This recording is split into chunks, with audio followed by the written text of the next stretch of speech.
Salut mon garçon. Ou jeune fille. Hier, vendredi 28 décembre 2018, Netflix a sorti un nouvel épisode de la série Black Mirror. Black Mirror Bandersnatch. Pour ceux qui ne le sauraient pas, cet épisode propose à celui qui le regarde de faire des choix au cours de l'histoire qui vont affecter le déroulement de cette histoire et du personnage principal. Tu seras d'accord avec moi si on dit que c'est quand même pas banal. Et c'est suffisamment pas banal pour qu'on en fasse une vidéo. Voici donc l'épisode 4 de la psychoanimation. On va analyser Bandersnatch selon 3 axes. J'ai décidé 3 axes pour l'analyser. Tout d'abord, l'interactivité, à quel point l'épisode est interactif avec la personne qui la regarde. Deuxième point, l'impact des choix de la personne qui visionne. Et enfin, troisième point, on va aborder un peu le thème du film. En fait, c'est comme un gros épisode, c'est comme un film. La thématique du film. Laissez-moi vous en parler.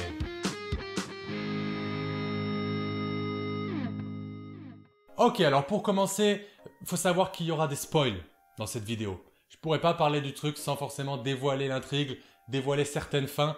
Donc désolé si tu l'as pas vu, je vais te spoiler.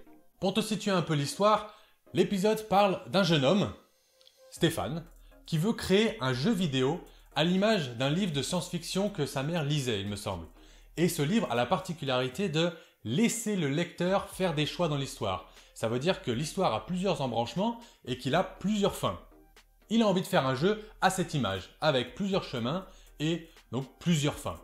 À savoir que l'histoire se passe dans les années 80, en 1984, donc les jeux vidéo sont pas de prouesse technique comme aujourd'hui. C'est des jeux un peu de labyrinthe, un peu des jeux assez simples, sur Commodore, sur tout ça. Donc on est quand même dans un contexte où l'idée de Stéphane est quand même sacrément innovante, même aujourd'hui elle le serait sacrément. Et déjà, quand on commence, ça c'est au début, quand on commence l'histoire, on se rend compte qu'en fait, Stéphane est en train de créer un jeu vidéo qui ressemble un petit peu à l'épisode qu'on est en train de visionner.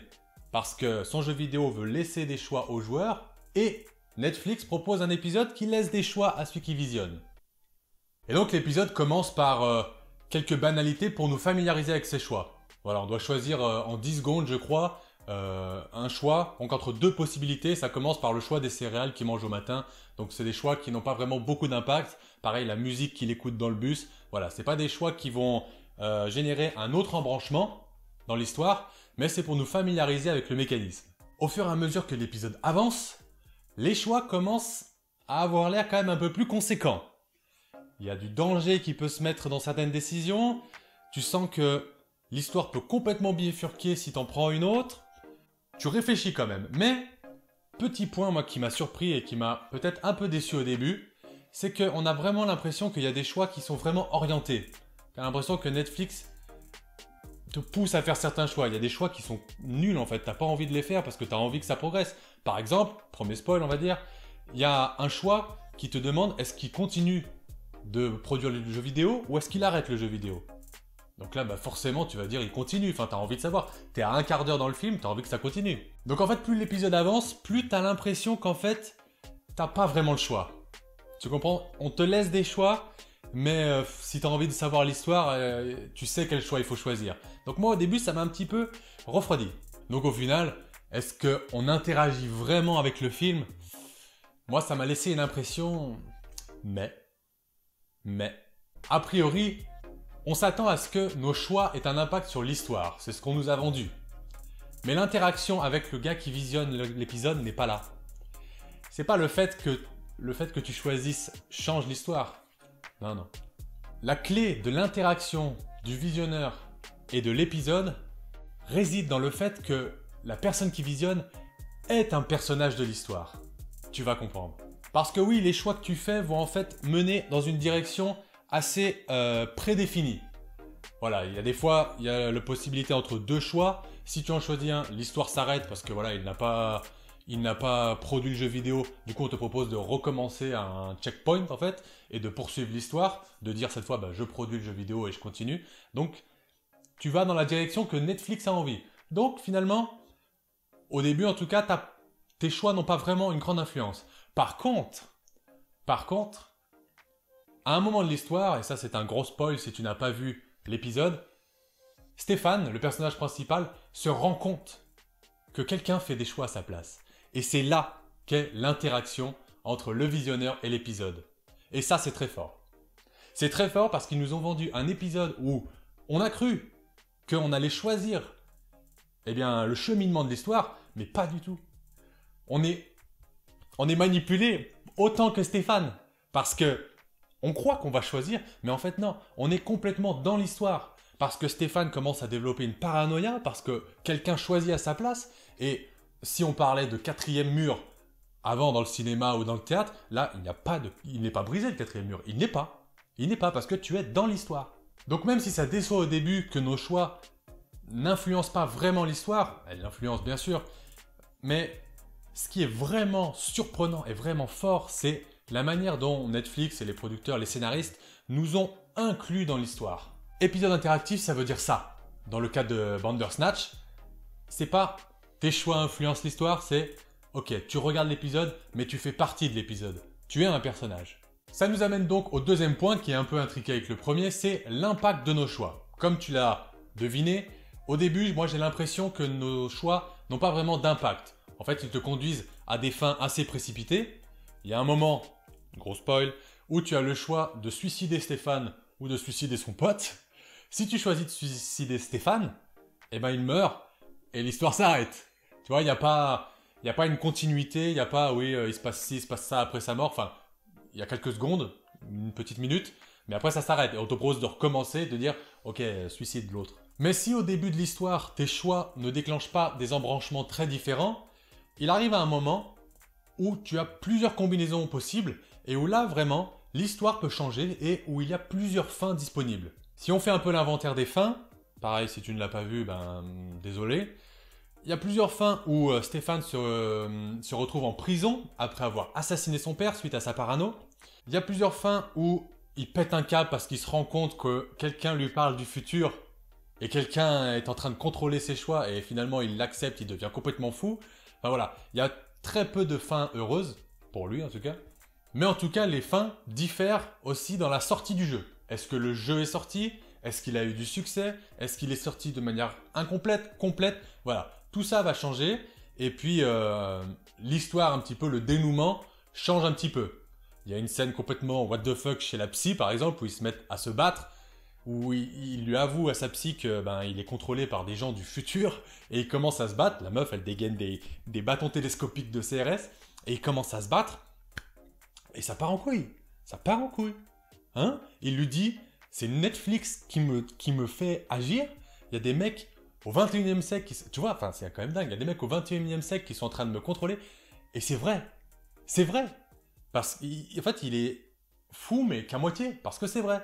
Et du coup, ça part vraiment en cacahuète. Bon, j'ai pas trop compris pourquoi ils se mettent à se battre et ils commencent à faire des prises de catch, la psy et le père. Enfin, bref. Voilà, donc il y a plein de fins différentes, donc quand même, arrivé à un moment du film, tes choix déclenchent différents embranchements qui, à l'intérieur de ceux-ci, vont avoir différents choix aussi et différents embranchements. Et c'est quand même assez ludique, assez marrant de tous les tester pour voir en fait ce qu'il advient de Stéphane et si tu arrives, toi, à le conduire vers une fin heureuse ou plutôt malheureuse, enfin comme toi tu as envie en fait. Et ce qui est très fort avec Bandersnatch, c'est aussi l'intrication des personnages. Je te l'ai dit, le gars qui visionne est un personnage de l'histoire. Donc on a tout d'abord Stéphane qui veut créer un jeu vidéo à l'image d'un livre d'un auteur. Donc l'auteur qui crée un livre à choix multiples.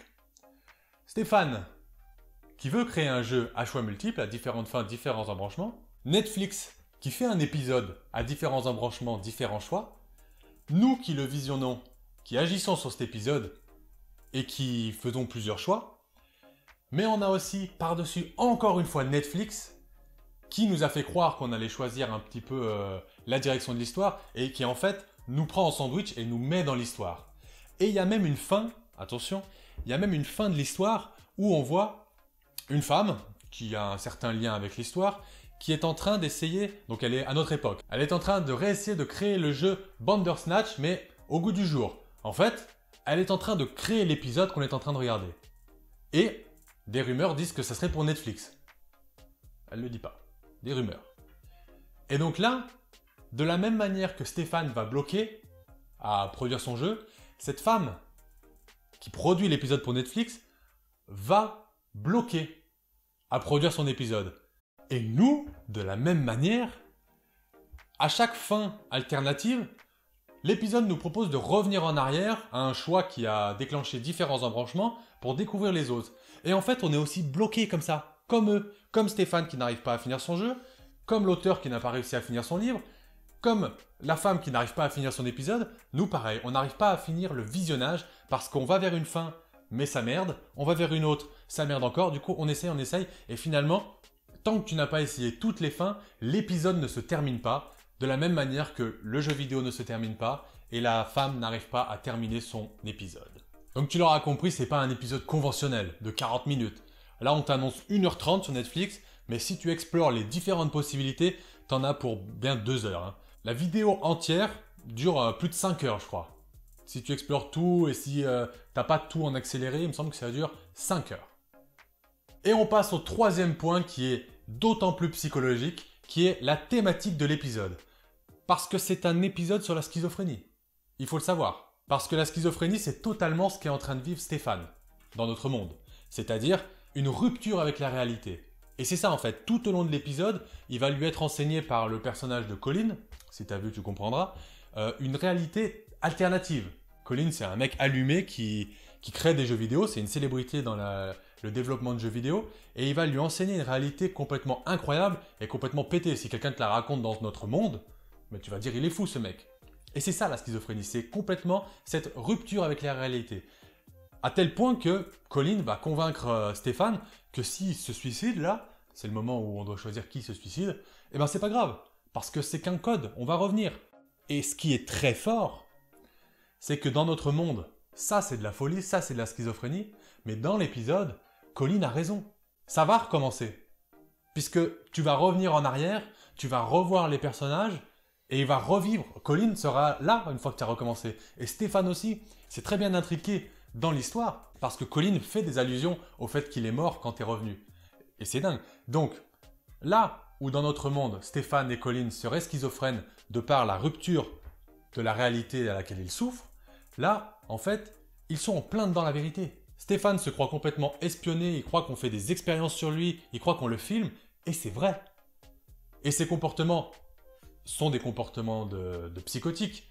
Il va commencer à péter des câbles, tout ça, mais dans cet épisode, dans Bandersnatch, c'est assez justifié. En fait, si tu veux, en psychologie, en psychiatrie, on appelle ça la pensée magique, quand on pense que quelqu'un est en train de mettre des pensées dans notre tête. Stéphane a de la pensée magique. Il pense ne pas être maître de ses choix, il pense que quelqu'un met des pensées dans sa tête et le force à faire des choix. Et c'est ce qui se passe. On le force à faire des choix. On est la voix dans sa tête, la pensée magique. Donc, je le redis encore une fois, une bonne part des symptômes de la schizophrénie sont dans cet épisode, dans Bandersnatch. Stéphane a le profil d'un schizophrène, mais il ne l'est pas, car il n'y a pas rupture avec la réalité, parce qu'il est dedans, il est dans la réalité, il est dans le vrai. Tout le monde essaie de lui cacher, tout le monde essaie de lui faire croire qu'il est fou, alors qu'il est dans le vrai. Quelqu'un est bien en train de lui mettre des pensées, on est bien en train de le surveiller, et de lui faire mener sa vie comme on l'entend. C'est comme ça. Donc cet épisode, Bandersnatch, nous amène à nous interroger sur le concept de réalité. Qu'est-ce que la réalité? Est-ce qu'on peut vraiment la percevoir telle qu'elle est? Parce que là, Stéphane a dû faire des pieds et des mains pour la faire éclater au grand jour, la vraie réalité, la vraie vérité sur sa vie. Mais est-ce que nous, qui on est, nous, pour se rendre compte de notre propre réalité? Là, nous, on a pu agir sur les agissements de Stéphane. On a pu savoir avant lui un petit peu quels sont les enjeux de sa vie et les enjeux de son jeu vidéo. Mais nous, qui sommes des Stéphane en fait, hein, quelle réalité nous englobe, quelle réalité nous transcende en fait? Bon, c'est un petit peu philosophique, mais c'est totalement ça. Et donc, interrogeons-nous sur la réalité. Dites-vous que vous ne pouvez pas avoir accès à la vérité vraie, parce que le monde était là avant vous et il sera là après vous. Comme je l'expliquais dans la vidéo sur ce que les gens pensent de nous, on n'a accès qu'à une petite facette de la réalité. Et vraiment, ce film nous interroge, nous amène à nous interroger sur la réalité. Après, pour une conclusion, je dirais que ce film était vraiment quand même très innovant. Très innovant par cette manière de nous laisser des choix et cette manière de nous impliquer dans l'histoire. C'est surtout ça, moi, qui m'a frappé. Mais je pense que l'épisode aurait été encore mieux si il y avait eu un message plus universel, quelque chose, que ça raconte quelque chose. Parce que là, finalement, on est dans l'histoire de Stéphane. Bon, ça nous parle un peu de réalité distordue, ça nous amène à nous interroger sur notre réalité, mais finalement, je pense que tout le monde n'aura pas compris cette facette-là de l'épisode. Et je pense que quelque chose de plus universel, avec peut-être plus de drame, peut-être plus d'émotion, aurait vraiment fait de cet épisode quelque chose de mémorable, même si ça l'est déjà, mais pour tout le monde. Il a eu vraiment un gros succès, et j'espère que le succès va continuer dans les semaines à venir pour eux. Voilà, donc la vidéo est un petit peu longue, je crois, parce qu'il y avait beaucoup de choses à dire sur cet épisode. Je pense qu'il y a encore beaucoup de choses à dire. J'ai pas développé toutes les théories. J'imagine qu'il y a plein de gens sur internet qui racontent des trucs encore plus fous. N'hésitez pas à me dire si vous a plu dans les commentaires et la fin que vous avez préférée, la fin la plus what the fuck que vous avez eue. Ça se trouve, j'ai pas eu toutes les fins. Il y a un mec qui a mis un diagramme de tous les embranchements possibles là sur internet. Je le mettrai peut-être dans la description si ça vous intéresse. Et peut-être qu'il en a loupé. Mais en tout cas, toutes celles qui sont dans le diagramme, moi je les ai eues. Voilà. À toi de me dire si tu as réussi à toutes les débloquer, parce que moi, à la fin, l'épisode ne m'a pas laissé le choix de recommencer, il m'a mis un générique et c'était terminé. Voilà. Allez, il me reste plus qu'à vous dire à la prochaine pour de nouvelles folies. Ciao!